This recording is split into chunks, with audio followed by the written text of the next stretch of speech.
یا نعبد و یا نستعین، یا اللہ تیری عبادت کرتے ہیں اور تجھی سے مدد مانگتے ہیں۔ آج ہم آپ کے لیے ایک اچھی سی سٹوری لے کے آئے ہیں، جس میں میں آپ کو بتاؤں گا کہ غریب لکڑہارے کی سٹوری ہے، جو کہ کافی افسردہ بھی ہے۔ اور نور فاطمہ کسی گاؤں میں فضلو نامی محنت کش رہتا تھا۔ وہ روز مزدوری کی تلاش میں گھر سے نکلتا، جو کبھی ملتی اور کبھی نہ ملتی، اسے خالی ہاتھ بھی واپس آنا پڑتا۔ اس کی آمدنی کا کوئی مستقل ذریعہ نہیں تھا۔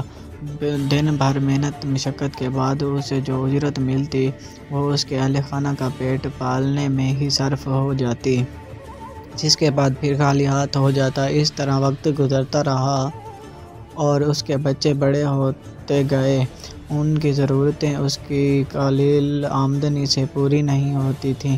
اس آمدنی کا وہ دار و مدار بھی مزدوری ملنے پر تھا۔ اس کی کئی روز تک بیکار بیٹھنا پڑتا تھا۔ ضرورتیں بڑھنے کے بعد اس کی بیوی نے اسے کہا کہ اب آمدنی کا کوئی مستقل ذریعہ تلاش کرو، بچے بڑے ہو گئے ہیں، ان کی تعلیم اور دیگر ضروریات کے لیے بھی پیسے کی ضرورت پڑے گی۔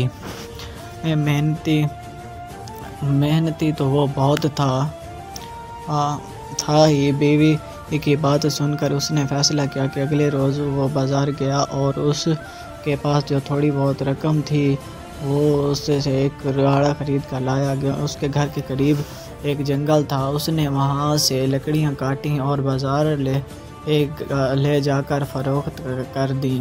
اس سے اچھی خاصی آمدنی ہوئی اور یہ اس کی زندگی کا پہلا دن تھا جب اسے اور اس کے بیوی بچے انہیں پیٹ بھر کر کھانا کھایا۔ لکڑیاں کاٹنے کا کام اس کا مستقل روزگار کا ذریعہ بن گیا۔ اس سے حاصل ہونے والی آمدنی سے گھریلو حالات بہتر ہونے لگے۔ وہ روز کوشش کرتا کہ زیادہ سے زیادہ لکڑیاں کاٹتا تاکہ ان کی فروخت سے زیادہ پیسے آئیں، لیکن چند ماہ بعد اس کی استعداد کار میں کمی آنے لگی۔ اس کے کلہاڑے سے اتنی لکڑیاں نہیں کٹتی پاتی جتنی وہ ابتدائی دنوں میں کاٹتا تھا۔ اس صورتحال سے اس کی روزانہ کی آمدنی بھی متاثر ہونے لگی اور اس کے گھریلو حالات پھر سے بدتر ہونے لگے۔ اس کی بیوی نے اس سے پوچھا کہ وہ اس سب نے بچایا تو اس سے پہلے ہی کی طرح لکڑیاں نہیں کاٹی جاتی، حالانکہ وہ تمام دن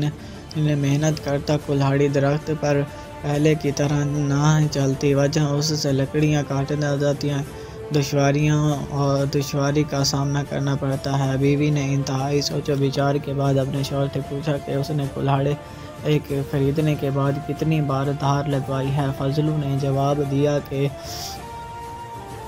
دھار لگوانے کا خیال ہی نہیں آیا۔ دوسری بات، اگر میں کلہاڑا تیز کروانے جاؤں گا تو لکڑیاں کاٹنے کا وقت اس پر۔ بیوی بولی کہ اگر کلہاڑے کو دھار لگوانے میں تھوڑا سا وقت صرف کر دو گے تو اس کی کارکردگی میں اضافہ ہونے کے بعد وہ کم وقت میں زیادہ لکڑیاں کاٹنے لگے گا اور تمہیں مشقت کم کرنی پڑے گی۔ فضلو کی سمجھ میں بات آ گئی بیوی کی، اور اس نے باقاعدگی سے کلہاڑے پر دھار لگوانے لگا، جس سے اس کی کارکردگی پہلے جیسی ہو گئی اور اس کے گھریلو حالات پھر سے بہتر ہونے لگے۔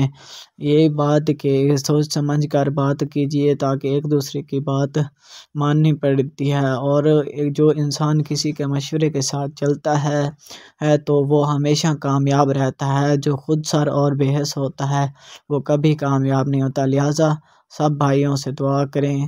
اللہ